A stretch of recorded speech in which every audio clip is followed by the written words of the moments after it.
Welcome back to Apex Sci-Fi. Today we reach the conclusion of our exploration of human biological and tactical superiority. We look at the ultimate application of the human factor, the conversion of our planet's greatest burden, gravity, into the galaxy's most terrifying weapon. This is the story of the day the sky fell, and the day the Aeris Concordat learned that in a universe of light and air, the heaviest hand wins.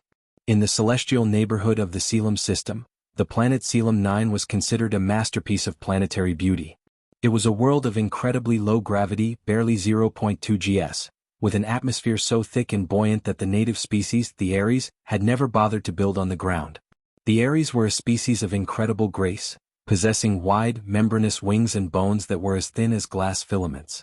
Their capital, the Shimmering Reach, was a collection of translucent crystal spires that floated miles above the jagged surface, held aloft by anti-gravity lattices and the natural buoyancy of the air. To the Aeris, war was a distant, horizontal affair. They fought with long-range lasers and elegant silk-winged fighters. They believed their city was invincible because no ground-based army could reach them, and no orbital bombardment could penetrate their Aegis sky shields, which were designed to deflect high-energy particles and lightweight projectiles. They lived in a world where nothing heavy ever happened. High Archon Zephyr looked out from the highest balcony of the Reach. "The humans are a species of the mud," he signaled to his council, his voice a melodic vibration. "They are tethered to the ground by their own bloated mass. Their ships are blocky and slow. They cannot fly in our thin air and they cannot reach our heights. We shall rain light upon them from above, and they will find that their heavy bones are nothing but anchors dragging them to their doom." Zephyr was a master of the sky, but he had a fatal misunderstanding of the physics of a high-gravity species. He saw mass as a weakness. He saw weight as a shackle. He did not realize that to a human, weight is just potential energy waiting for a reason to happen. He did not know about the Terran First Orbital Drop Division, known to the rest of the galaxy as the Gravity Hammers. Inside the human carrier the Anvil, currently sitting in high orbit, Colonel Marcus Stone was overseeing the final checks. The humans weren't preparing fighters and they weren't loading missiles. They were stepping into the drop sleds. Each soldier was encased in a suit of Mark 7 heavy impact armor. This wasn't the sleek, agile armor of the Rangers. This was 400 kilograms of lead-lined tungsten and high-density ceramic. "Listen up," Stone's voice boomed through the hangars. "The Aeris think they're safe because they're high up. They think their shields can stop a laser or a missile. And they're right. But those shields are designed to stop things that want to stay in the air. They aren't designed to stop a human being who has decided that he wants to be at the bottom as fast as possible.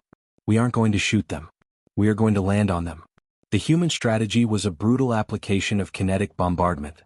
On a low-gravity world like Selim 9, a falling object usually drifts down slowly. But the humans were using mass thrusters. These weren't engines for flight. They were downdraft engines designed to fire upward, pushing the soldier toward the ground with violent force. "Drop in 5, 4, 3, 2. The hangar floor opened and the gravity hammer stepped into the void. To the Aeris looking up from the Shimmering Reach, it began as a shower of shooting stars. Hundreds of orange streaks appeared in the purple sky, moving at a speed that defied the planet's natural laws. "What is the velocity?" Zephyr demanded, his wings fluttering in sudden agitation. "The objects are moving at Mach 10. They are entering the atmosphere too fast. They will burn up." But they didn't burn up. The human armor was designed as a heat shield. As the gravity hammers hit the thick atmosphere of Selim 9, the air became a physical wall, but the humans fired their shoulder-mounted thrusters. They didn't slow down, they accelerated.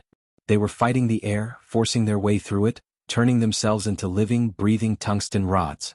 The Aegis sky shields activated. A massive dome of golden energy shimmered over the floating city.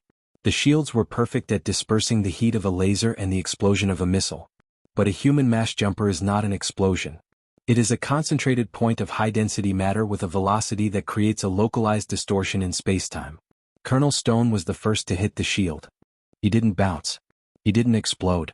The sheer mass and velocity of his suit, combined with the downward thrust, meant that all his energy was focused on a point the size of a dinner plate. The golden energy shield buckled. It rippled like water. Then, with a sound like a continent snapping in half, it shattered. Stone punched through the shield and hit the primary spire of the Shimmering Reach. The impact was catastrophic. The crystal tower, built for beauty and lightweight stability, was not designed for a 1,000-pound object hitting it at 10,000 miles per hour. The kinetic energy transfer was absolute. The spire didn't just break, it turned into a cloud of crystalline dust. And Stone wasn't alone. Hundreds of gravity hammers were raining down across the city. Every impact was like a localized meteor strike. They hit the floating plazas, the anti-gravity nodes, and the barracks. The city's buoyancy was its undoing. The sudden addition of thousands of tons of downward force, coupled with the destruction of the leveling nodes, caused the shimmering reach to tilt violently. Zephyr was thrown across his balcony as his world literally fell out from under him. He looked up to see a human soldier landing just feet away. The human didn't use a parachute. He didn't use a jetpack to soften the landing. He hit the crystal floor with such force that a crater formed, and the shockwave shattered every window in a 3-block radius. The human stood up. His armor was glowing red-hot from the descent, hissing as it came into contact with the cool air of the city. He looked like a demon made of scorched iron. Zephyr wheezed, his fragile wings broken by the vibrations. You are not soldiers. You are falling mountains. You have destroyed the beauty of 1,000 years with nothing but your own weight. Colonel Stone stepped out of the crater, his heavy boots cracking the crystal beneath him. He didn't raise a gun. He didn't need to. The city was already falling, doomed by the laws of physics that the humans had mastered.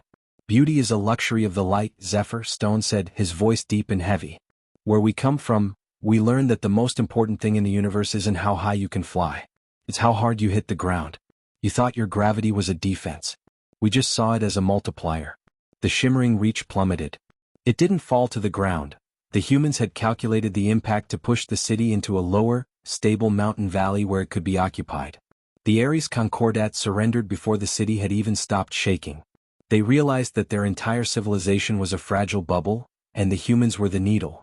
The Galactic Council's final assessment of the apex factor was a warning that changed the face of interstellar war.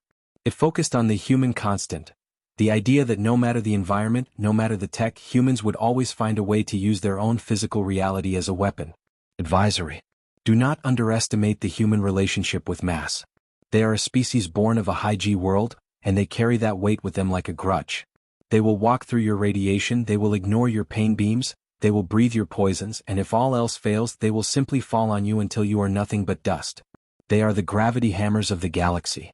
When they come for you, do not look to the horizon. Look up, and pray that you are not in the way when they land.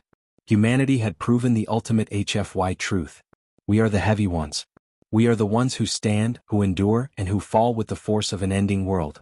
In a galaxy of light, we are the darkness that has weight. We are the iron in the blood of the universe. This has been Apex Sci-Fi. The weight is ours. The victory is absolute.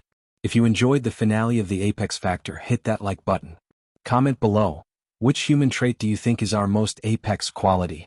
Subscribe for our next series, The Mercenaries of Soul. The hammers have fallen. The sky is quiet.